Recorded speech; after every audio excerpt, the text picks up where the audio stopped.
Te quiero invitar así de pie que busques tu Biblia y la abras conmigo en el Evangelio de Lucas. Vamos a leer un momento, una pequeña parábola, una pequeña ilustración que se encuentra en Lucas, el capítulo 18.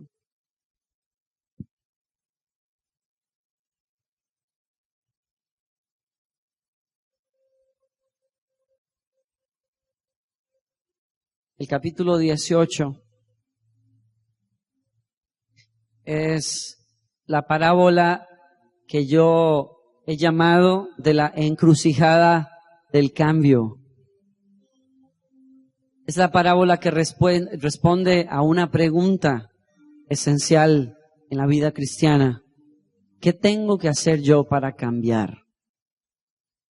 ¿Qué tengo que hacer yo para cambiar? Y dice en capítulo 18, verso 9, a unos que confiaban en sí mismos como justos y menospreciaban a los otros, dijo también esta parábola. 2 hombres subieron al templo a orar. Uno era fariseo y el otro publicano. El fariseo, puesto en pie, oraba consigo mismo de esta manera: Dios, te doy gracias porque no soy como los otros hombres, ladrones, injustos, adúlteros, ni aún como este publicano. Ayuno 2 veces a la semana, doy diezmos de todo lo que gano. Mas el publicano, estando lejos, no quería ni aún alzar los ojos al cielo, sino que se golpeaba el pecho, diciendo: Dios, sé propicio a mí, pecador. Os digo que éste descendió a su casa justificado antes que el otro. Porque cualquiera que se enaltece será humillado, y el que se humilla será enaltecido. Toma tu lugar, por favor. Un momento.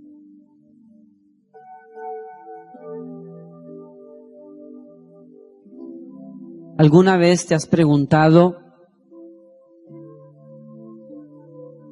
por qué cómo es posible que una persona pueda ir y tener un encuentro con la presencia de Dios en una reunión y salir de esa reunión exactamente igual que como entró? ¿Te has preguntado eso alguna vez por ahí? Yo me lo he preguntado. Y no me lo he preguntado de alguna persona, me lo he preguntado acerca de mí mismo. ¿Cómo puede ser que yo diga que vine a encontrarme con Dios y salir para seguir siendo la misma persona? O hipotéticamente yo he preguntado, ¿será posible que alguien pueda encontrarse con Jesús cara a cara y seguir siendo la misma persona? Y la respuesta bíblica es: sí, es posible. El hombre rico, el joven rico, se encontró con Jesús mismo de frente, tuvo la oportunidad, pero se volvió a la casa exactamente igual como estaba antes de encontrarse a Jesús. Yo vuelvo a preguntar, pero es imposible que una persona se encuentre con Jesús realmente y siga siendo el mismo. Jesús es el resplandor de la gloria misma de Dios, es Dios. ¿Cómo alguien no puede cambiar ante los ojos y la presencia misma de Dios? Es perfectamente posible. Le pasó al fariseo también. Son 2 tipos de personas. Están en el mismo lugar, la misma misión, encontrarse con Dios. El lugar, el templo. La actividad, oración. Los 2 oran, los 2 van al templo, los 2 quieren un encuentro con Dios. Sin embargo, uno de ellos sale cambiado y el otro no sale cambiado. Hay una encrucijada que determina para dónde vas a ir después de que te encuentras con Dios y qué va a pasar contigo después de ese encuentro. ¿Qué determina el cambio? El cambio en esta parábola lo determina en buena medida quiénes son las personas que están orando en ese lugar. Porque el primer personaje que se nos representa ahí es un fariseo. Ahora, debemos de aclarar aquí que en el momento en que hablamos de un fariseo el día de hoy, de inmediato ponemos un prejuicio negativo. Pensamos en un religioso, en una persona de la que Jesús habló pestes. Pero tenemos que recordar que las personas para quienes fue dirigida esta parábola, para esas personas, el fariseo era uno de los hombres más respetables dentro de su sociedad. Era una persona admirable en cierto sentido. Eran esos tipos que estaban orando todo el tiempo, vestían muy pulcramente, unos tipos buenos. Y el publicano es el tipo más despreciable por esos alrededores. Son dos personas, un publicano, un tipo despreciable, y un fariseo, un tipo a quien todos admiran, hasta cierto punto. Ahora, el fariseo, quiero que notes varias cosas que se dicen allí interesantes. El fariseo dice, oraba consigo mismo. Interesante. Parece que esa oración nunca tuvo ni siquiera la mínima esperanza de llegar a los oídos de Dios. ¿Por qué? Porque no fue su intención. Él oraba para satisfacerse a sí mismo. Oraba para hacer crecer su ego. Oraba para levantarse a su propia persona. Ahora hay varios perfiles o características que un fariseo tiene, que yo le quiero compartir a usted por unos minutos rápidamente, porque el corazón de un fariseo es muy interesante y devela muchísimo de cómo es el corazón de nosotros esta mañana.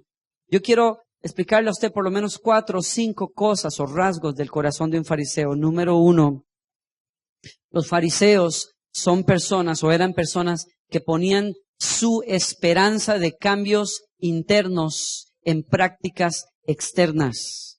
Un fariseo era una persona que se sentía justificada por las cosas que hacía fuera, sus prácticas religiosas.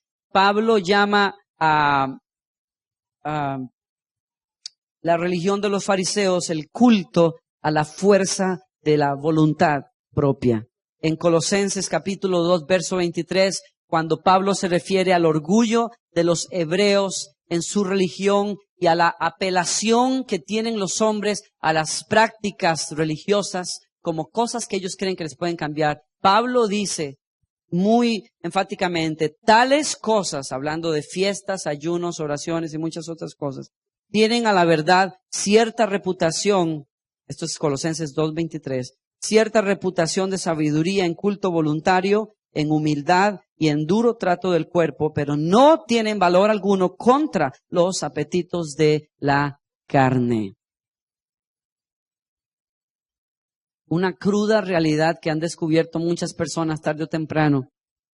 Muchos hombres y mujeres piadosos que buscaron las montañas y construyeron monasterios donde se encerraron o conventos para apartarse del mundo y separar sus vidas del mundo, terminaron descubriendo que allá arriba en la montaña donde esperaban encontrarse a Dios, descubrieron un monstruo que estaba dentro de ellos mismos. Escaparon del mundo afuera, pero el mundo lo llevaban adentro. Y a eso se refiere Pablo cuando dice, las prácticas de la religión no tienen poder contra los apetitos de la carne. Sin embargo, un fariseo cree o creía que haciendo ciertas cosas, él podía obtener grados y cambios espirituales. En segundo lugar, un fariseo es una persona que busca reproducir su conducta buena en otras personas porque él se establece a sí mismo como un modelo a seguir. ¿Por qué se establece como un modelo a seguir? Porque se compara con los demás. Fíjese usted cómo dice en el verso 11 que estando en pie oraba consigo mismo y decía, Dios, te doy gracias porque no soy como los otros hombres. El corazón de un fariseo es el corazón de uno que se envanece en lo que ha logrado y lo establece como un modelo para que otros lo sigan. Por eso se compara con los demás, porque según él ha logrado más cosas que los demás y por lo tanto tiene el derecho de imponer esas cosas sobre otras personas. El espíritu religioso de un fariseo busca eso, busca compararse, busca sentirse mejor que los demás. No tiene valor en sí mismo, su valor lo obtiene de compararse con otros. Soy mejor que aquel otro porque hablo mejor, soy mejor porque he visto mejor, soy mejor porque mi denominación es mejor, soy mejor porque mi país es mejor, soy mejor porque mi ciudad es mejor que la del otro, soy mejor porque soy más negro o porque soy más blanco, soy mejor porque soy más alto, soy mejor porque soy más pequeño, soy mejor porque no sé qué, pero soy mejor. Soy mejor porque oro más, soy mejor por lo que quieras. La esencia del deseo de estarte comparando con otras personas, detrás del deseo de compararte con otras personas, está un corazón de fariseo, está enfermo.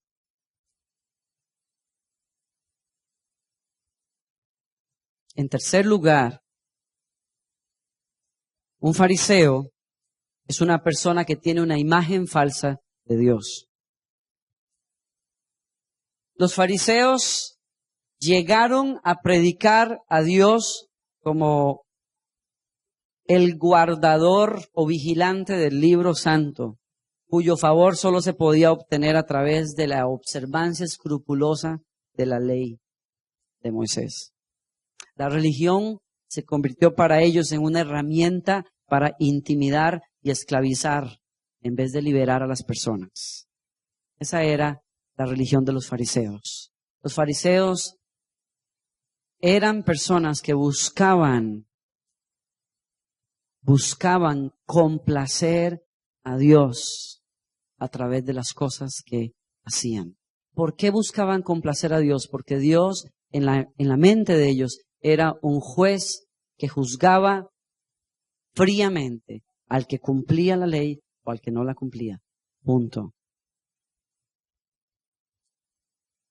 Algunos de nosotros hemos vivido en un sistema fariseo o farisaico, como lo quiera llamar usted, sin darnos cuenta. Algunos de nosotros, como fue mi caso, toda mi adolescencia, serví a un Dios al que yo temía desagradar, porque pensaba que en el momento en que lo hiciera, Él me sacaba de la lista. En el momento en que no lograra alcanzar ciertos grados y puntos con Él, estaba frito.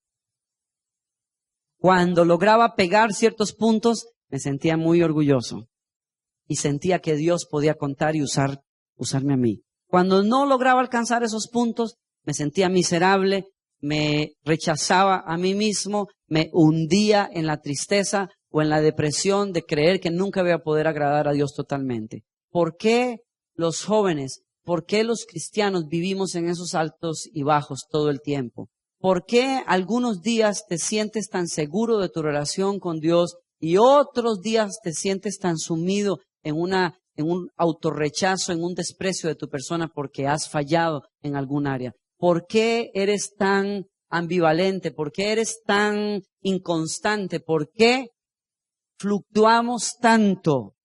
Porque nuestra imagen de Dios no es precisamente la correcta.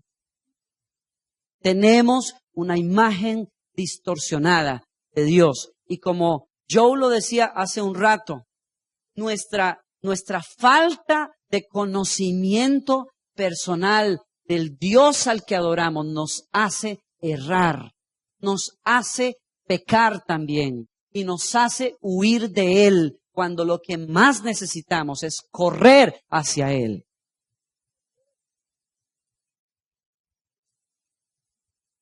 Y te voy a decir una cosa más en este aspecto. Tú no puedes adorar a un Dios al que tú no conoces. Y a Dios solo se le puede conocer por la revelación del Espíritu Santo. Por esa misma razón, usted y yo, como me ha sucedido a mí, podemos pasar toda la vida asistiendo a una iglesia, toda la vida yendo a una escuela dominical, toda la vida escuchando llamados como el de esta mañana y toda la vida haciendo los mismos. Yo te puedo dar argumentos para tratar de convencerte de que estás haciendo cosas que no están bien, pero aún así no alcanzar un verdadero cambio en tu vida, porque el único que puede traer una revelación fresca de la realidad de la persona de Dios es el Espíritu Santo, cuando tú le abres la puerta. Tú puedes creer que estás viendo y no estás viendo. Tú puedes creer que estás escuchando, pero no estás escuchando. Tú puedes creer que estás conociendo a Dios, pero no conoces a Dios. Ese es el engaño, la telaraña de la religión donde muchos hemos estado presos. Creemos conocer lo que no conocemos y por lo tanto no podemos adorar al Señor. Si usted tiene la más mínima sospecha esta mañana de que usted no tiene un concepto correcto de Dios, yo le voy a dar un consejo. Lo único que usted puede hacer para que eso cambie es caer sobre sus rodillas a solas y pedirle al Dios de los cielos que Él se le revele a usted a través de esta palabra. Usted puede tener visiones muy bonitas, usted puede tener sentimientos muy hermosos, usted puede tener experiencias exóticas, muy especiales en alguna reunión, pero déjeme decirle una cosa, el conocimiento más preciso y exacto del corazón y la personalidad de Dios ha sido reflejado en este libro a través de nuestro Señor Jesucristo. Si usted quiere conocer exactamente cómo es que Dios piensa y siente, la mejor manera de conocerlo es pidiéndole al Dios que inspiró esta palabra, que Él venga al autor de esta palabra y le enseñe a usted qué es lo que Él quiso decir con esta palabra.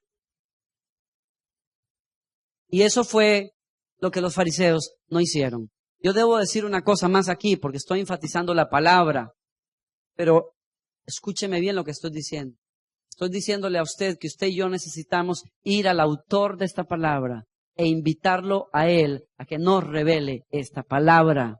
Hay personas en todo el mundo evangélico que adoran esta palabra y esta palabra nunca se pretendió ser un objeto de adoración. Hay hombres que adoran las tildes y las comas de esta palabra. Adoran cada frase, adoran el griego, adoran el idioma original, adoran las formas verbales originales, conocen el revés y el derecho de esta teología que está expresada aquí en estas páginas. Y los fariseos fueron esos tremendos vigilantes que querían que la gente se tragara cada coma y cada tilde.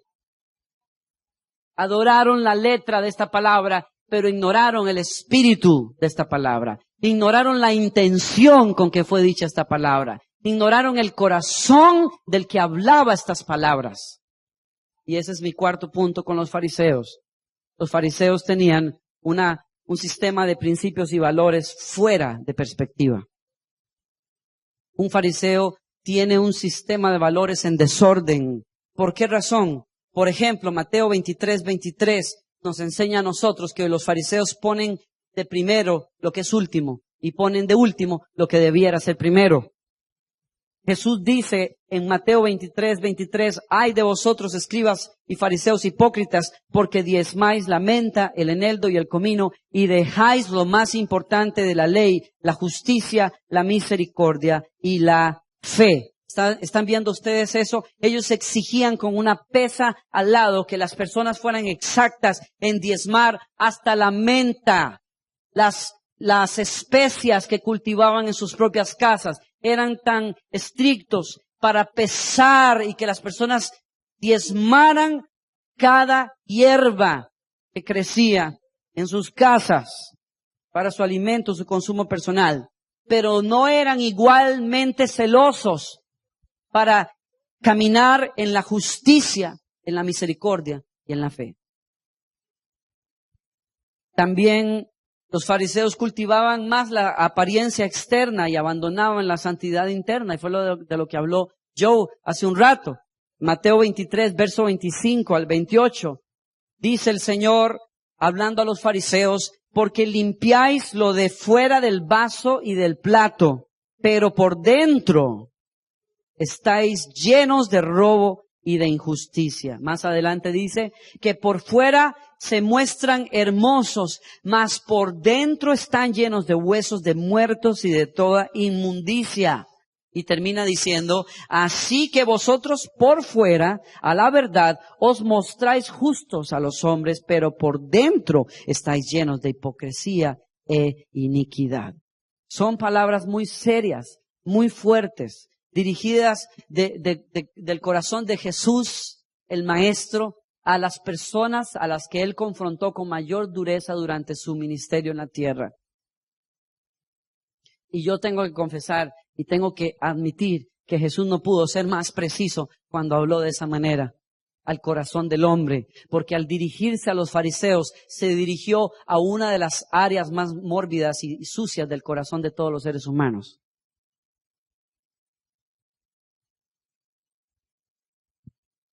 Yo tengo que decirle una verdad a usted que me duele admitir de mí mismo, pero que usted tiene que considerar de usted mismo también. Y es que cada persona que está en este salón esta mañana es un fariseo en esencia. Porque el fariseísmo es innato del corazón del ser humano. Ese deseo de ser muy celosos con cosas que no son importantes y dejar pasar las cosas más valiosas que hay en la vida por alto es muy propio de los seres humanos, muy propio de nosotros. Ese amor por la apariencia, por lo que otros piensen, pero ese descuido tan terrible de quiénes somos nosotros adentro del corazón, es muy propio de nosotros los seres humanos. Esa falta de conocimiento del Dios de los cielos y esa sustitución barata que hacemos de esa ignorancia con la religiosidad es muy propia de nosotros los seres humanos y tenemos que admitirlo.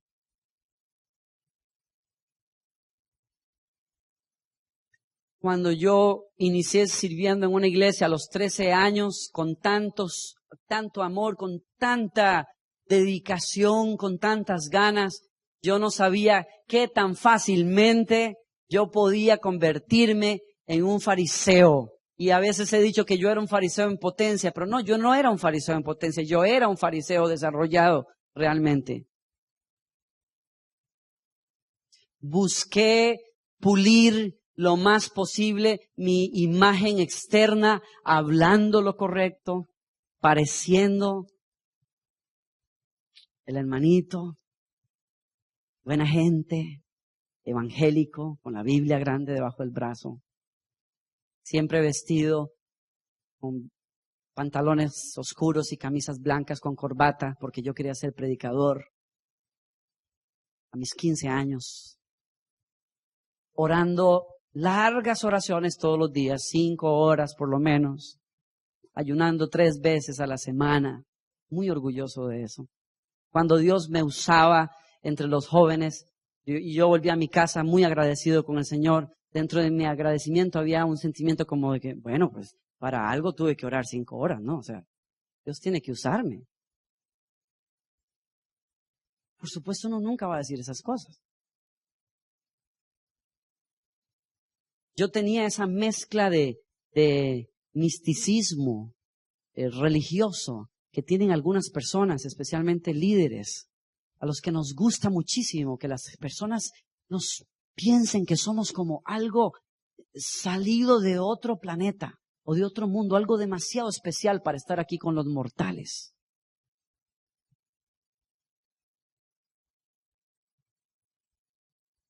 Una especie de ejemplo del sacrificio que Jesús tuvo que sufrir bajando desde el cielo para soportarnos a nosotros, algo así como eso. Yo sé, hermano, que usted no es Jesús, pero es que a usted se le ve algo. Usted es algo tan especial. Yo hasta que le veo un brillo alrededor de la cabeza cuando usted está predicando. Hay algo en usted, es que usted no es como las demás personas y uno.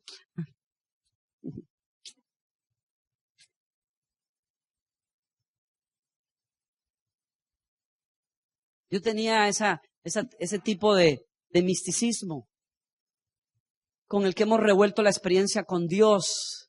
Creemos que las personas que buscan a Dios son personas como que están en otro canal. Entonces hay que tratarlos con mucho cuidado. Cuando bajamos de un ayuno, a lo más que llegué fue un ayuno de 3 días seguidos. Y yo ese día pensé que los ángeles iban a venir a llevarme ya a los cielos. De veras, yo me sentí tan espiritual, tan increíble. Y yo recuerdo que yo volví del campamento donde yo estaba como cuando Jesús volvía de la montaña de orar, según nosotros, según el cliché de las películas de antes. ¿Ustedes se acuerdan cuando Jesús bajaba para hablar con la gente? Venía como así.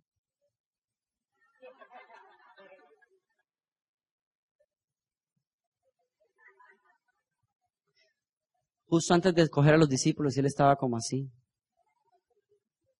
Entonces, donde un discípulo le preguntaba algo, Señor, ¿con qué van a comer aquí tantos? El Señor estaba así y de pronto hacía como,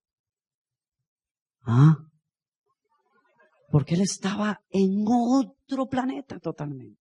Ese misticismo. Porque acabo de estar en la presencia.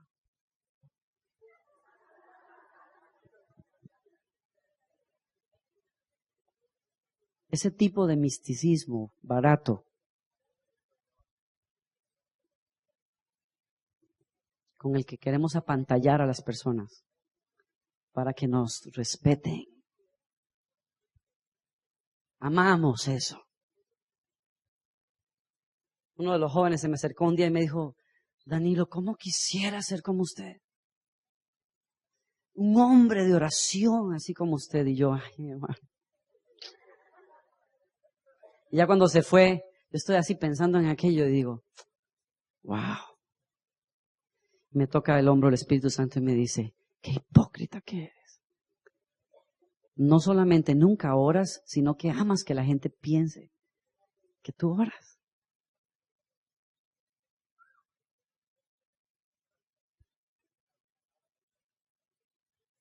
Ese cultivo de lo que otros piensen de mí. El pastor, nuestro pastor lo puso de una forma muy fría y muy fuerte cuando nos dijo a los jóvenes en aquellos años, en una reunión, ¿cuántos de los jóvenes que están aquí, qué harían ustedes si el Señor les conectara un megáfono, un speaker aquí a la frente, o una pantalla digital que dejara saber todos los pensamientos que ustedes tienen constantemente y que ustedes acarician todo el tiempo? ¿Qué harían ustedes? Y todos los jóvenes, por supuesto, yo incluido, el predicador en potencia, ahí estábamos todos así. ¿Cómo hacemos esa cara que hacemos de yo no fui cuando alguien nos dice la verdad? Y nos quedamos así como, ¿de qué hablas, Willis? Cuando por dentro nos sentíamos aterrados, yo me sentí aterrado. Porque me doy cuenta y me di cuenta de cuánto esfuerzo yo hacía para ser la persona correcta por fuera, pero cuán descuidado estaba el jardín de mi alma y de mi corazón por dentro. Y no me preocupaba. Me preocupó en el pequeño instante en que consideré que todo eso alguien más lo supiera. Esa es la esencia de un fariseo. Ahora, yo voy a confesar que en mi opinión, yo llevaba la carrera bastante bien. De veras. Yo era maestro de toda cuanta cosa existiera en la iglesia, hacía un montón de cosas, servía con los jóvenes, con los niños, con todo el mundo. Yo sentía un llamado muy fuerte de Dios, sí. Y entonces, a los 17, cuando termino mi prepa o secundaria, decido un año esperar antes de entrar a la universidad y le digo al pastor, yo quiero dedicar este año completo para servir en lo que usted necesite. Y topé con la gran suerte de que en ese momento, no puede ser, me quedaban 10 minutos. Bueno, entonces, ¿dónde me quedé? Me topo con la gran suerte de que todos los pastores se van a estudiar a Estados Unidos en ese momento y entonces el pastor me dice, necesito un copastor en la iglesia. Y ese eres tú. ¿Y qué creen que le pasó a mi corazón de fariseo? Bueno, pues dobló esfuerzos, por supuesto. el día siguiente oré 6 horas y a partir de ahí ayuné no sé cuántos días más a la semana y en fin me volví intenso en mi devoción hacia el Señor. No pasaron 6 meses y las cosas comenzaron a ponerse bien difíciles. Mi carrera hacia ese clímax que yo había tenido calculado muy bien, colapsó. Y colapsó porque mi pastor, como un hombre del Señor, comenzó a confrontar mi corazón con cosas que yo no quería admitir ni ver dentro de mí. Que siendo un joven de 17 años, pues tenía que lidiar con un montón de cosas con las que un joven de 17 años está lidiando y no las quería admitir y no las quería aceptar. Y entre más me confrontó, más me molesté. Los pecados ocultos de mi corazón comenzaron a salirse en mis actitudes de orgullo, de rebelión, de muchas cosas y terminé teniendo una confrontación así fuerte que resultó en que el domingo en la mañana agarré todas mis cosas y se las puse a la secretaria en la cabeza y le dije, dígale a Raúl que Dios me lo bendiga y que le vaya muy bien con todo, yo no quiero estar aquí más. Y me fui.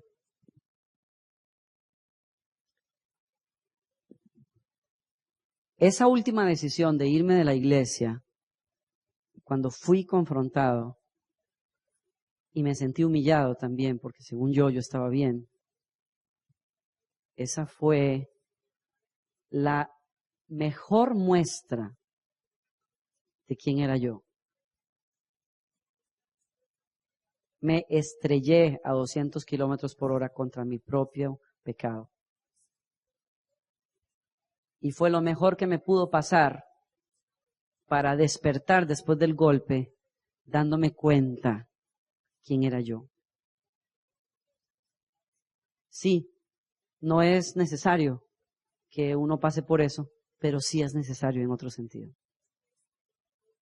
Y por los próximos meses yo dije, ok, dediqué mi adolescencia muy santo, muy cuidadoso, en una iglesia, que toda la cosa terminó así, entonces quiere decir que es un desperdicio vivir para Dios. Ok, entonces vamos a irnos al otro extremo. Y entonces me tiré al otro extremo. ¿Les parece a algunos de ustedes que estoy contando la historia de algún líder de jóvenes que ustedes conocen? He conocido muchos que después de estar en este extremo del Sinaí, se van a este extremo de Egipto. Bueno, yo fui uno de esos.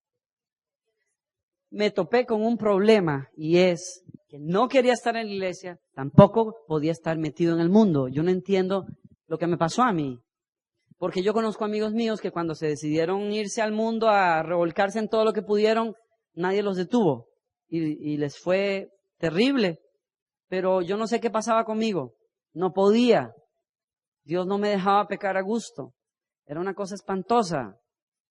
Sentía que la presencia de Dios me perseguía donde quiera que yo estaba. Y me enojé mucho con el Señor. Comencé a pelear con Dios también. En el proceso de querer ser rebelde, Dios permite que mis máscaras se vengan al piso, mi religiosidad se venga al piso, comience a ser más sincero, más honesto conmigo mismo, con los demás. Y eso es lo más positivo que veo en esa época de mi vida. Me encuentro desarmado, me encuentro sin muletillas espirituales, me encuentro desnudo delante de Dios. Y en ese momento, entonces, Dios me encontró.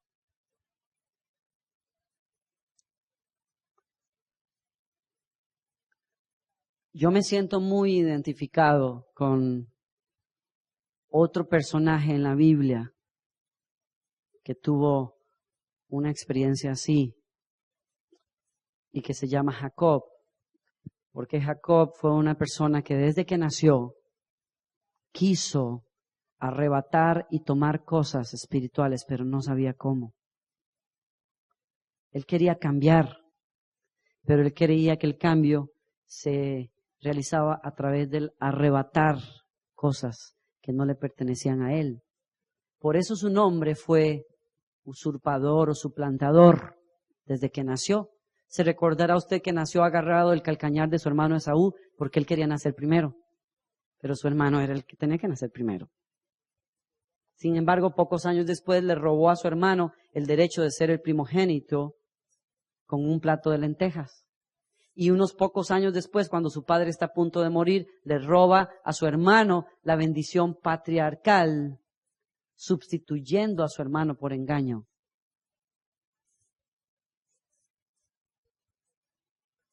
Huye de Esaú muchísimos años, porque Esaú, siendo un cazador, sabía qué hacer con Esaú, con Jacob, que era como un mosquito al lado de Esaú. La cuestión de tomarlo por el cuello y se acabó Esaú, Jacob. Jacob huye. Y aquí viene el punto realmente. Le va muy bien por muchos años, pero tarde o temprano, la encrucijada del cambio viene. Tarde o temprano te encuentras donde el fariseo y el publicano estuvieron. Y lo que hagas decide si finalmente vas a cambiar o no. Esaú le manda noticias a Jacob y le dice, te encuentro mañana en tal lugar. Dios usa a su propio hermano para confrontar su vida, su naturaleza.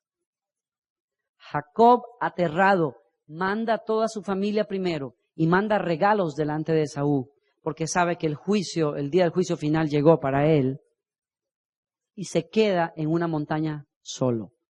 Génesis capítulo 32 nos da el encuentro. El lugar se llama Peniel. La situación es de confrontación. Jacob está luchando. Dios envía un ángel. Jacob está tan a la defensiva.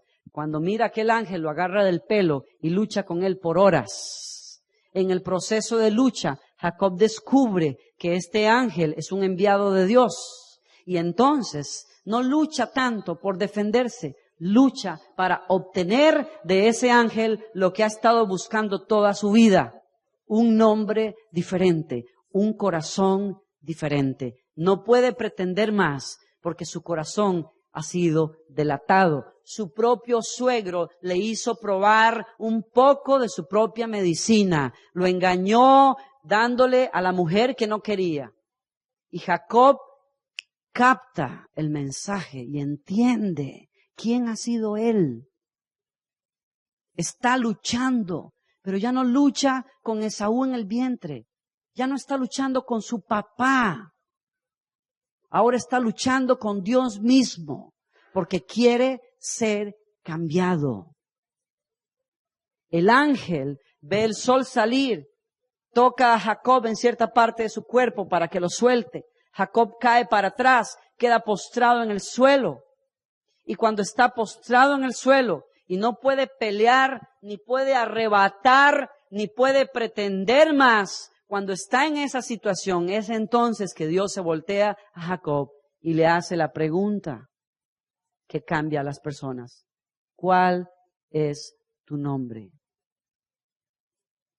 Dime si tienes la capacidad de confesar quién eres en esencia. Dime si ya a estas alturas vas a dejar de actuar y puedes decir y definir quién eres tú. Dime si tienes las agallas de confrontar tu lucha. Dime si tienes los pantalones para hacerte responsable de tus propios errores y dejar de echarle la culpa a otras personas. Dime si tienes la capacidad de ponerle nombre a tu pecado y llamarlo por su nombre. Dime si vas a seguir jugando o quieres cambiar. es cuando el hombre está en el piso y no puede hacer nada más que estar en el piso, como cuando yo estaba sin nada. No tenía nada con qué comprar a Dios. Ya no podía comprarlo. No le podía hacer un voto, no le podía ofrecer un ayuno, no le podía ofrecer 10 capítulos leídos ese día.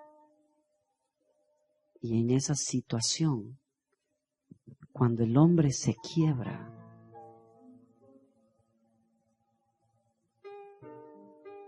¿te recuerda a alguien al principio de la historia? Cuando el hombre se convierte en un publicano y no pretende más que eso. Y está en el suelo, golpeándose el pecho y diciendo, yo sé quién soy, yo sé lo que yo soy y tengo la vergüenza y el gusto de admitirlo. A esas personas, cuando Dios encuentra a una persona de esas, Él se abre espacio entre la gente y se detiene.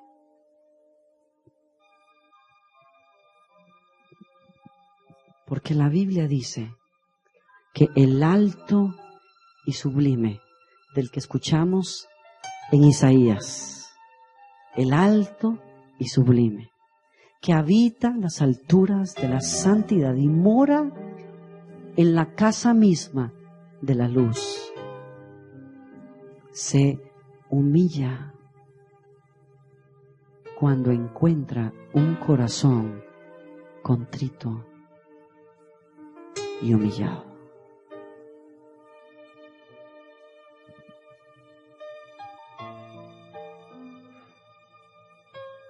Y Jacob, temblando con sus últimas fuerzas, transpirado y con lágrimas resecas sobre sus mejillas, le dice al ángel, yo me llamo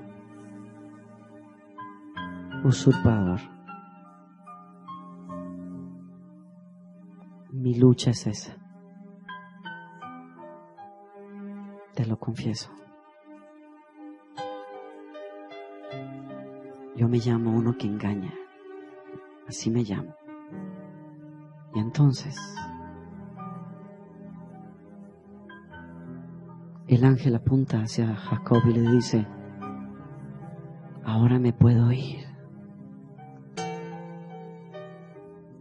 Porque me fue dicho que si esto sucedía, te diera estas buenas noticias. No será más tu nombre así. He aquí que a partir de hoy tu nombre es Israel. Y el corazón de ese hombre fue mudado.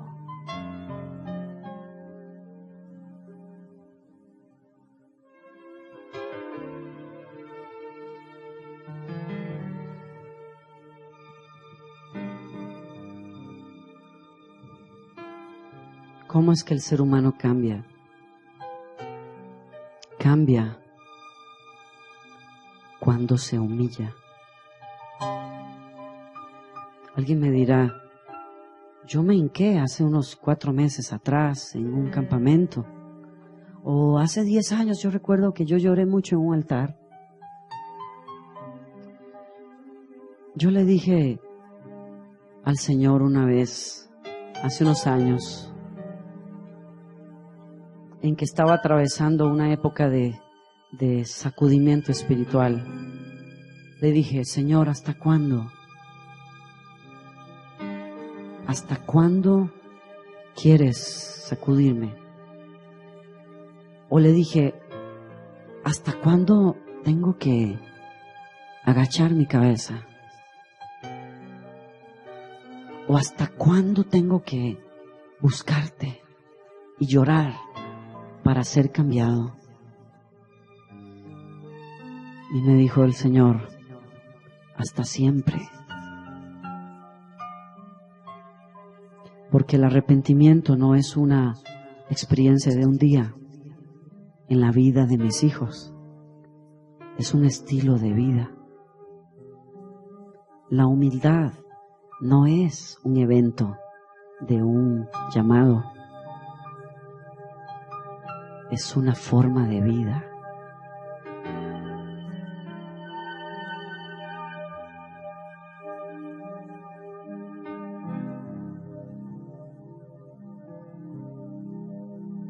Yo le pregunté al Señor a mis 19, cuando me volví a Él, llorando en una clase de escuela dominical a solas. Le dije, Señor, ¿por qué no me cambias así, de una sola vez? Es que te gusta vernos aquí, llorando. Y me dijo el Señor, ¿sabes por qué no te cambio así? Porque el día que yo hiciera tal cosa, no te volvería a ver aquí. Nunca más.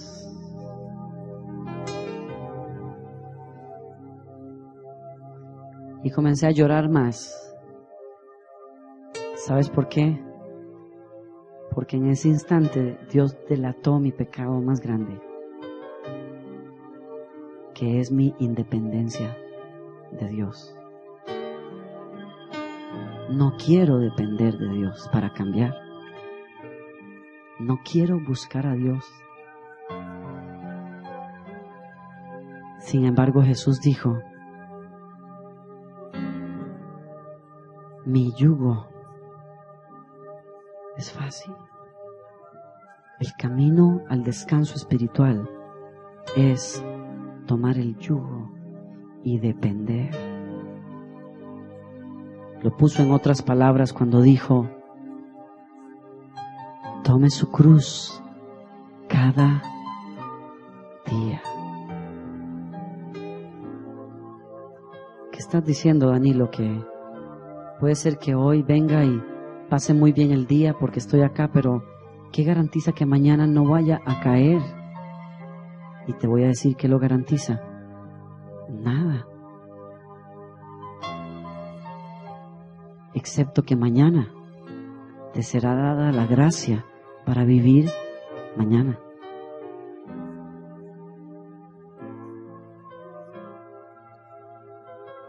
¿Y qué pasa si en un año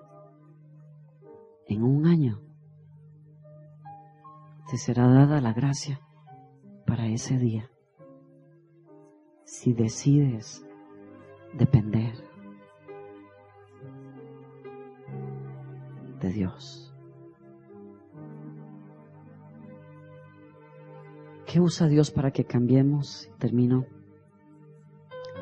La confrontación. Jacob fue confrontado por su propio hermano. Dios usó a su hermano para hacerle ver a este hombre quién era. Como Dios está usando y va a usar a tu propia familia, a tu propio hermano, al que tienes al lado, que te choca, que te confronta, para hacerte saber qué hay en tu corazón. Como Dios ha usado a papá y a mamá, sí, ha permitido un montón de cosas para que sea revelado qué hay en tu corazón. Sí, tú dijeras, mejor fuera que se murieran. Probablemente te sería más cómodo, pero no sería lo mejor. Sí, tú desearas que se convirtieran ya, pero no se convierten ya, porque sería más cómodo, pero no lo mejor para el propósito de Dios en este momento, en tu vida. Porque tú oras que tu familia sea cambiada y el que más necesita cambio eres tú.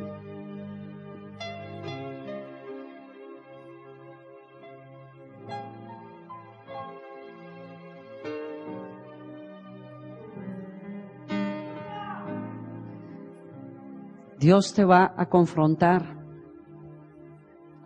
Algunos aquí en esta mañana han escondido su pecado por años. Han llevado su lucha solos por años. Yo entiendo por qué. Temes y entiendo por qué. Pero detrás de tu temor hay un orgullo espiritual que te amarra. ¿Por qué lo sé? Porque para lograr confesar y confrontar lo que te está pasando, tú necesitas abrir el corazón delante de un ser humano, y eso no te gusta. Una líder de jóvenes me dijo, después de una charla, yo no voy a hacer lo que usted está diciendo, yo me confieso con Dios. Y le dije, ¿cuál es tu problema? ¿Por qué me lo tienes que decir a mí? Te vas a quedar como estás. Porque el cambio requiere que te humilles y que seas confrontado. ¿Me captas la idea? Ella me dijo, yo le he pedido muchas veces a Dios, muchas veces, que Él, cuando yo me encierro en esas largas horas de oración, que Él trate directamente conmigo, que no use a nadie. Yo no quiero a nadie, yo quiero a Dios directamente. Y le dije, qué espiritual que suena, pero esa es la carne hablando. Dice, pero ¿qué le cuesta a Dios tratarme a mí directamente? Le cuesta tu orgullo.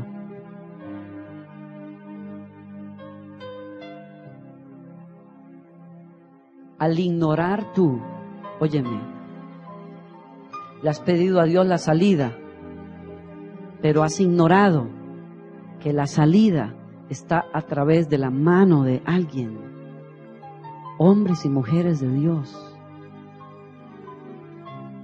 que tienen que verte a los ojos como el Padre te ve, para que puedas captar esa sanidad que Dios quiere traerle a tu vida. Tú dices, yo le he confesado a Dios mis luchas. ¿Y por qué sigue siendo igual? Porque tú necesitas un proceso de confrontación.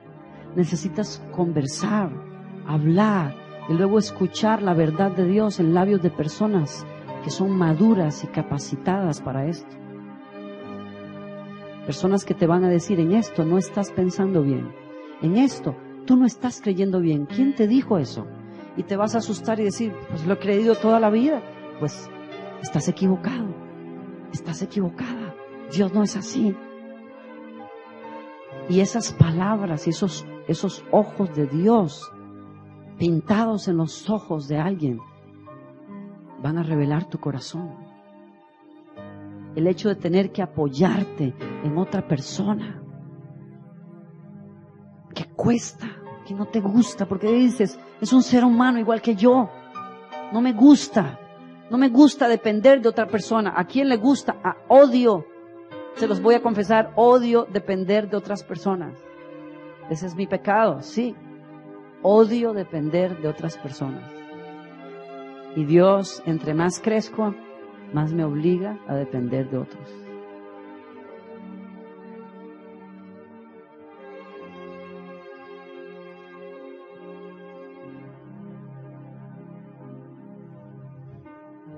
Dios va a marcar tu vida en este congreso. Porque cuando algunos de ustedes vuelvan a sus casas y a sus iglesias, cuando algunos de ustedes pidan perdón y busquen ayuda, se caerá la imagen de perfectos que otros tenían de ustedes. Les comenzarán a mirar como más débiles, como cuando Jacob bajó de aquella montaña cojeando, y dirán, ya no es el intrépido Jacob, se ve que es un ser humano, pero esa transparencia es tu victoria. Yo no quiero tomar más tiempo. Escúchenme. Yo no estoy hablándoles de algo que no sé. Pero mis años de independencia, Dios los hizo pedazos. Y aquel que nunca le pedía ayuda a nadie, todavía puedo recordar aquella noche con uno de mis amigos más amados, un pastor que es como un padre para mí, con quien hablé por horas y horas y horas. El sol salió y cuando yo levanté mis ojos para buscar en los ojos de él alguna forma de reprensión o de rechazo,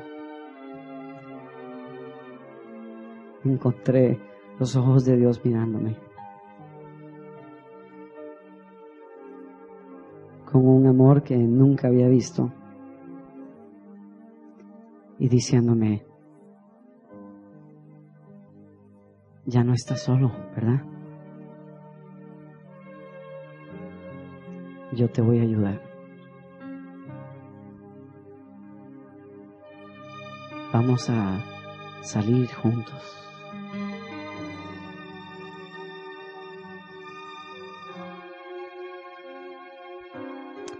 Inclina tu rostro, por favor.